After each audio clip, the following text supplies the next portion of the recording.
Quiero el divorcio. Encontré a alguien que de verdad me hace feliz. Mi nombre es Antonio García. Tengo 45 años y trabajo como analista de sistemas financieros para Órgano Unión en Bilbao. Ese mensaje de texto llegó mientras estaba sentado en mi escritorio un miércoles por la mañana, revisando 3 veces los algoritmos de detección de fraude de un cliente. Se suponía que mi esposa, Elena Gómez, estaba en un congreso de marketing en Málaga. 3 días, había dicho. Algo rutinario. El teléfono volvió a vibrar. Ya transferí los fondos de jubilación a mi cuenta privada. Puedes quedarte con la casa. Ya no la necesito. Dejé mi café, abrí mi aplicación bancaria y comprobé los saldos. Algo ya estaba mal, pero no lo que ella pensaba. Le respondí, espero que seas feliz. Eso fue todo. Sin discusión, sin súplicas, solo 7 palabras. Pasé la siguiente hora viendo cómo las partidas se actualizaban en 3 sistemas de paneles de control diferentes. Cada cuenta conjunta que teníamos pasaba por la supervisión consolidada, algo que yo mismo había construido. Los fondos de jubilación, inversión, emergencia, incluso la cuenta corriente que Elena creía que era solo suya. Cuando ella inició esas transferencias, activó múltiples protocolos de detección de fraude. Al sistema no le importaban las emociones o el estado civil. Vio una cifra de 6 ceros moviéndose sin la debida verificación de 2 partes. Las medidas federales contra el fraude se activaron automáticamente. Al mediodía, mi teléfono se iluminó con alertas. No de Elena, sino de la institución receptora. Revisión de cuenta iniciada. Depósitos congelados pendientes de investigación. No sonreí, no celebré, simplemente cerré las alertas y volví a mi trabajo. La seguridad financiera de otra persona necesitaba mi atención. El teléfono de Elena empezaría a sonar muy pronto. Intentaría acceder al dinero y encontrar su saldo a cero. El sistema no tiene simpatía por las malas decisiones.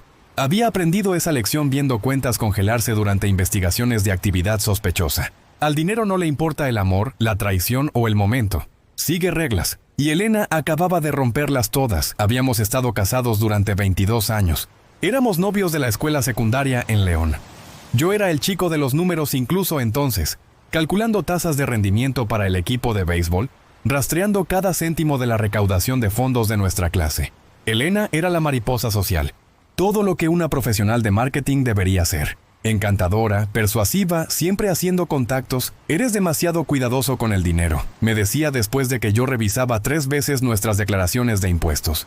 Alguien tiene que serlo, respondía yo. Funcionó durante años. Yo gestionaba nuestras finanzas mientras ella construía su carrera en Grupo Marketing Valera. Viajaba a menudo, talleres en Sevilla, seminarios en Valencia, siempre estableciendo contactos. Siempre para la empresa, las señales de advertencia llegaron lentamente, como niebla que se asienta sobre el agua. Hace 6 meses dejó de preguntar por las proyecciones de jubilación. Hace 3 meses abrió una tarjeta de crédito sin discutirlo primero. 2 semanas antes comentó que nuestra habitación de invitados estaba demasiado abarrotada. ¿Quién viene a visitarnos de todos modos? Mi hermana lo había notado durante la cena de Navidad. Parece distante. Solo estrés laboral, le expliqué. Pero Elena no estaba estresada. Estaba planeando, mientras yo mantenía nuestro sistema consolidado de seguimiento financiero, algo que construí después de que una auditoría fallida en una empresa cliente les costara millones. Ella también había estado estudiándolo, aprendiendo los puntos ciegos, excepto que mi sistema no tenía puntos ciegos. Cada cuenta conectada, cada transferencia supervisada, no por desconfianza, sino por costumbre, por años de atrapar intentos de fraude de clientes y comprender cómo se mueve el dinero cuando la gente no quiere que se rastree. El martes por la noche, antes de irse a Málaga, se mostró inusualmente interesada en nuestros saldos de jubilación. ¿Cuánto tenemos en total?, preguntó durante la cena. Unos 800.000 euros entre los dos, dije. ¿Por qué? Solo curiosidad. Ahora esa curiosidad tenía perfecto sentido. Había estado calculando su estrategia de salida. Pensé en llamar a su madre, a su mejor amiga, Teresa, a mis propios padres. ¿Pero qué diría? Vuestra hija intentó robar nuestra jubilación y fue atrapada por la detección de fraude. Sonaba ridículo. Material de telenovela. En su lugar, me preparé la cena, vi las noticias, revisé las alertas una vez más. Las transferencias seguían congeladas. La investigación de fraude tardaría de 5 a 7 días hábiles antes de liberar o devolver los fondos. Elena había apostado por la velocidad, esperando acceder a todo antes de que me diera cuenta, antes de que el sistema se pusiera al día. Había olvidado que en nuestros años juntos nunca había pasado por alto un detalle financiero. La llamada llegó el viernes por la mañana a las 11:30. Antonio, mi tarjeta no funciona. Su voz tenía ese tono que reconocía de las conferencias cuando sus presentaciones salían mal. Pánico controlado disfrazado de leve molestia. ¿Cuál es tu saldo? 0. ¿Cómo es que está a cero? Yo transferí, exacto. Sobre eso, la oí respirar, luego silencio. ¿Qué hiciste? Nada, dije con la verdad. El sistema de detección de fraude marcó transferencias inusuales desde cuentas de jubilación protegidas. Las regulaciones federales requieren una revisión para grandes retiros sin la debida autorización conjunta. Más silencio. ¿Cuánto tiempo? De 5 a 7 días hábiles. Tal vez más si encuentran problemas. Colgó. Me senté en mi oficina en casa mirando las alertas de fraude. Bebí mi café. Algo fundamental había cambiado en mí. No rabia, no exactamente traición, solo claridad. Durante 22 años había protegido nuestro futuro financiero, ahorrado con cuidado, invertido sabiamente, construido sistemas para detectar problemas antes de que sucedieran. Y la mujer por la que había hecho todo eso había decidido llevarse todo y desaparecer. Pero no era el dinero lo que dolía. Era la eficiencia de su traición. Mensaje de texto, transferencia, adiós. Como cerrar un trato comercial, abrí nuestra cartera de inversiones. Sin las transferencias de Elena, nuestras cuentas de jubilación permanecían intactas. La casa comprada hace 5 años por 300.000 euros ahora valía casi 500.000. Mis modestas acciones en cuentas individuales. Nuestros bonos de ahorro, todo seguía allí, protegido por protocolos que había construido mientras ella viajaba a eventos de networking. Mi teléfono mostró 23 mensajes de texto de Elena el viernes por la tarde. No los leí. ¿Qué había que discutir? El abogado de divorcios que consulté el sábado fue comprensivo pero directo. Presenta la demanda ahora. Documenta todo. El intento de mala conducta financiera funcionará a tu favor. Presenté la demanda el lunes por la mañana. Documentos sencillos, sin solicitudes de pensión alimenticia, sin división de activos no afectados, solo divorcio. La casa se quedó a mi nombre. No había tocado nuestra cuenta corriente conjunta. Dejé que se quedara con su saldo de 3.000 euros. Elena podía tener esa parte. Para el martes, la realidad se asentó. Yo no era el tipo vengativo. Nunca lo había sido. Pero tampoco era ingenuo. Los mismos sistemas que había construido para proteger a nuestros clientes en órgano unión me habían protegido a mí. Los algoritmos bancarios no se preocupan por los votos matrimoniales. Se preocupan por los patrones, por la autorización, por el cumplimiento. Y Elena había violado todas las reglas mientras creía que estaba siendo lista. Fui a trabajar. Almorcé en mi escritorio, revisé casos de fraude. La ironía no se me escapó. Llegó el fin de semana. Limpié la habitación de invitados de la que Elena se había quejado, doné sus libros viejos, empaqué fotos. No por rabia, sino por practicidad. La vida que había conocido había terminado con un mensaje de texto, pero los sistemas que había puesto en marcha habían perdurado. A veces, los mejores planes son los que esperas no necesitar nunca, y a veces te salvan sin que levantes un dedo. Elena contrató a Teresa Martínez como su abogada. Conocía a Teresa de las barbacoas del barrio, siempre hablando de lagunas legales y trucos legales. Presentaron una moción alegando que yo había orquestado el congelamiento de la cuenta deliberadamente. Su marido utilizó su experiencia financiera para sabotear los bienes gananciales, decían los papeles. Me reuní con mi propio abogado, Guillermo Soto, en Legal Colina Oeste, un exbanquero. Leyó la moción y se rió entre dientes. Van por mala conducta. Estrategia audaz cuando las alertas de fraude son respuestas automáticas del sistema, no acciones manuales. La audiencia fue programada para dentro de 2 semanas. Mientras tanto, Elena llamó a casa 17 veces el domingo por la noche. Finalmente contesté. Antonio, tienes que llamar al banco. Diles que estaba autorizado. Estoy varada aquí. ¿Dónde es aquí? Sevilla. Yo me estoy quedando con unos amigos. Sevilla no es Málaga. Silencio, luego. Es complicado. Estoy seguro de que lo es. ¿Llamaste al organizador de tu congreso? ¿A tu jefe en Valera? No empieces, solo pregunto ya que supuestamente estás en un evento de trabajo. Clic. El lunes trajo novedades interesantes. Mis sistemas de monitoreo de fraude marcaron algo nuevo. Elena había intentado abrir tarjetas de crédito usando nuestra dirección conjunta. 3 solicitudes en 2 días, todas denegadas debido a la investigación de fraude pendiente. Estaba atrapada en un aprieto financiero creado por ella misma. Sin fondos accesibles, crédito congelado, viajes limitados al efectivo que tuviera a mano. El martes, Teresa me llamó directamente. Esto se está poniendo feo, Antonio. Tu esposa necesita gastos básicos de manutención. Es bienvenida a usar la cuenta corriente conjunta. Hay 3.000 euros allí sin tocar. Eso no es razonable. Ella consideró razonable transferir 800.000 euros sin consultarlo. Teresa colgó. El miércoles trajo una revelación a través de canales inesperados. Ricardo Muñiz, el jefe de Elena en Valera, llamó con preocupaciones. ¿Estaba Elena realmente en el Congreso de Málaga? Recursos Humanos no tiene registro de su inscripción. Consideré mentir, protegerla en su lugar. Tendría que preguntarle a ella. No ha respondido mis mensajes. Hemos notado irregularidades en sus informes de gastos también. Se me revolvió el estómago. No solo una traición personal, mala conducta profesional también. No puedo opinar sobre eso. ¿Entendido? Pero si ella te contacta, olvídalo. Gracias, Antonio. La investigación de fraude se expandió. Representantes bancarios me contactaron directamente. Señor García, encontramos múltiples transferencias inusuales entre cuentas corporativas y personales durante los últimos 18 meses. Todas desde la misma dirección IP de estación de trabajo. Elena no solo me había robado a mí. Había estado desviando fondos de la empresa. Mi vida tranquila y planificada se hizo añicos por completo. Cada base en la que había confiado, matrimonio, confianza, honestidad básica, parecía comprometida. Pero yo no la había empujado al crimen. Simplemente había construido sistemas que lo detectaban cuando sucedía. El jueves por la mañana, Teresa presentó una moción de emergencia para los gastos de manutención de Elena. El juez fijó una audiencia rápida para el viernes. Me preparé metódicamente, imprimí extractos bancarios, alertas de fraude, patrones históricos de transferencia. Mi formación financiera se activó. La evidencia habla más fuerte que las acusaciones. La noche antes de la audiencia, Elena envió un mensaje de texto. Siento que haya llegado a esto. No respondí. Las disculpas después de un intento de robo sonaban vacías. El viernes llegó frío y gris. En el juzgado vi a Elena por primera vez desde su partida al Congreso. Parecía más pequeña, de alguna manera pálida. ¿Por qué? Susurró en el pasillo. ¿Por qué? ¿El qué? ¿Por qué me di cuenta? ¿Por qué funcionó el sistema? ¿Por qué intentaste llevarte todo? Ella no tuvo respuesta. La audiencia duró 20 minutos. El juez revisó los informes de fraude, señaló la naturaleza automatizada de las retenciones, dictaminó que el acceso a la cuenta corriente conjunta era suficiente para las necesidades básicas durante la investigación. Elena salió con las manos vacías. Su trampa la había atrapado a ella. El lunes siguiente recibí una visita inesperada. Gregorio Herrero, un investigador de cumplimiento financiero del Este, apareció en mi oficina. Señor García, hemos encontrado evidencia de fraude sistemático que involucra a su esposa y varias cuentas corporativas. Necesitamos su experiencia. No estoy involucrado, lo sabemos. Por eso necesitamos su ayuda.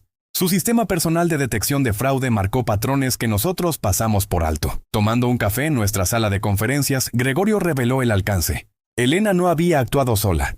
Tomás Prado, otro ejecutivo de Grupo Marketing Valera, había ayudado a establecer una compleja red de transferencias. Habían estado moviendo presupuestos de marketing corporativo a cuentas personales durante casi 2 años. Su sistema activó múltiples alertas que nos llevaron a auditar su división completa. ¿Cuánto? Estimación preliminar, 2 millones de euros en varias cuentas. Me sentí enfermo. Mientras yo había estado rastreando meticulosamente nuestras finanzas personales, mi esposa había estado llevando a cabo un esquema de malversación corporativa. La traición fue más profunda que un matrimonio fallido. ¿Qué pasa ahora? Investigación federal. Sus cuentas personales ya están siendo separadas del caso de fraude empresarial. Pero necesitamos documentación que demuestre su falta de conocimiento o participación. Proporcioné todo. Declaraciones de impuestos, estados financieros personales. Toda la pista de auditoría de mis propios sistemas de seguimiento, cada pieza de evidencia que demostraba que había construido estos protocolos para la protección, no para facilitar el robo. Elena envió un mensaje de texto esa noche. Están diciendo que son cargos federales. Creen que robé millones. No respondí. ¿Qué podía decir? El martes trajo más revelaciones. Nuestro agente inmobiliario, Jaime Esteban, llamó sobre consultas inusuales.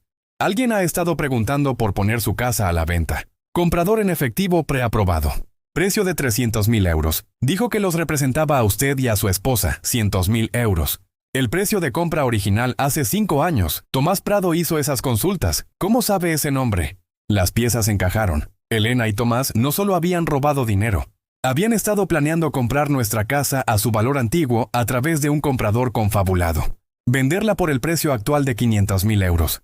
Quedarse con la diferencia. Una estrategia de salida completa disfrazada de transacción inmobiliaria. El miércoles me reuní con la detective Sara Olmos de la Unidad de Crímenes Financieros de Bilbao. Ella confirmó el patrón. Apuntaban a propiedad de empleados corporativos, creando presión artificial en el mercado para forzar ventas por debajo del precio de mercado.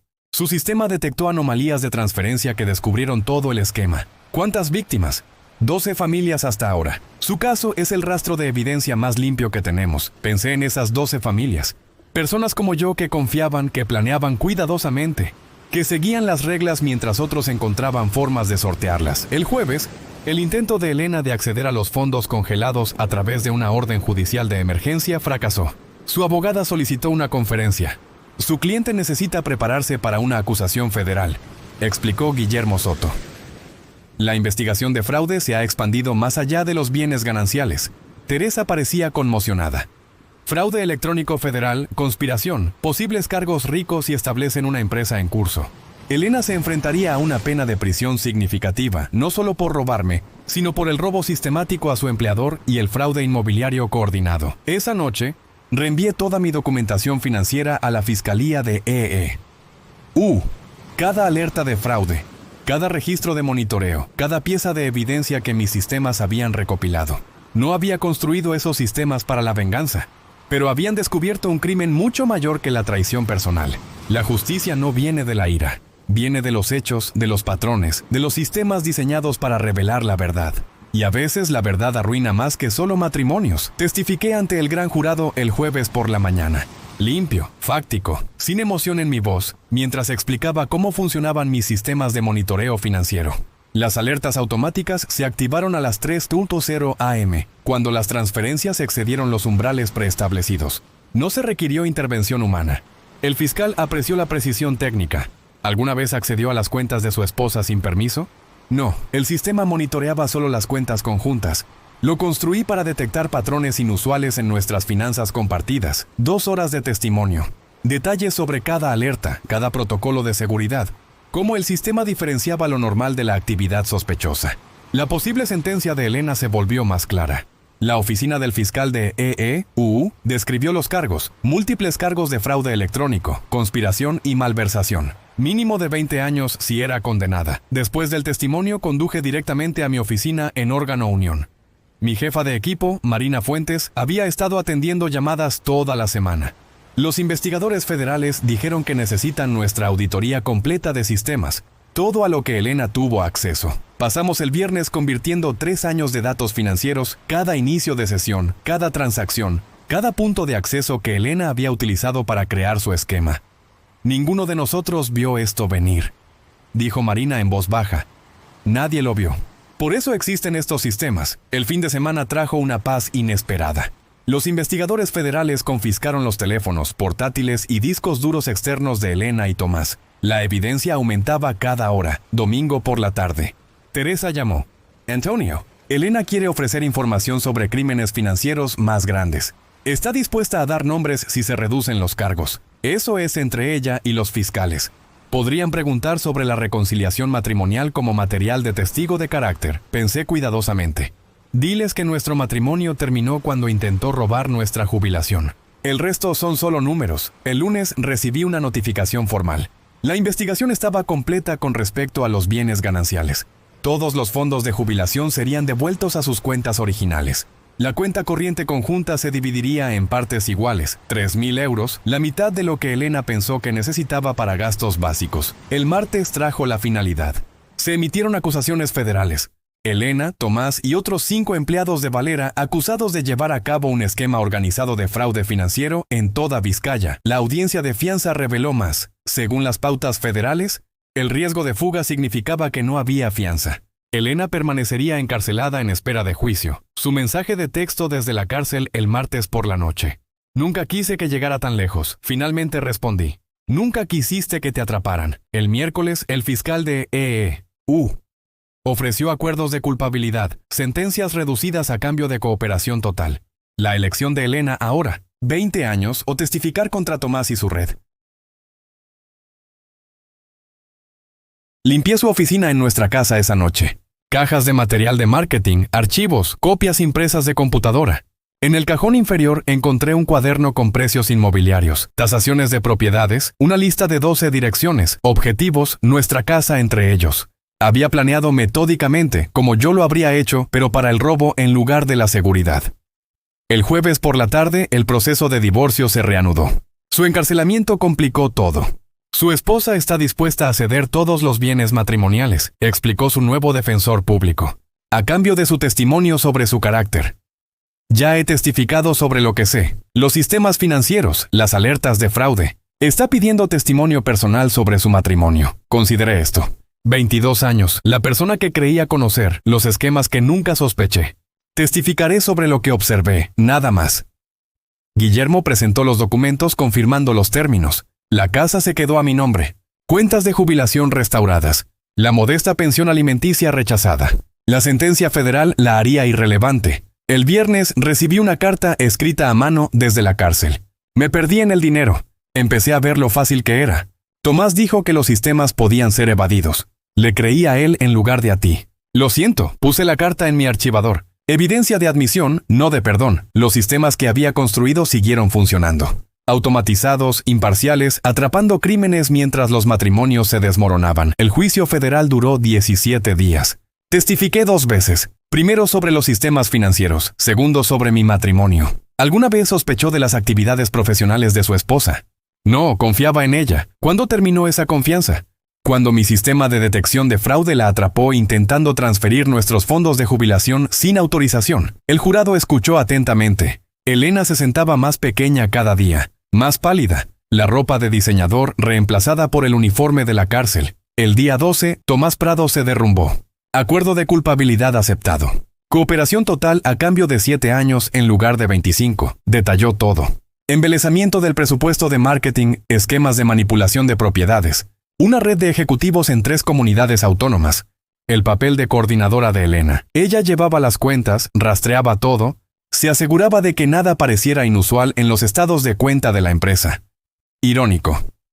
Ella había aprendido la diligencia financiera observándome. La había usado para la empresa criminal en lugar de la protección.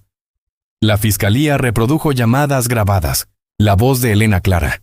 Antonio está demasiado centrado en sus propios sistemas. Nunca revisará mis cuentas de trabajo.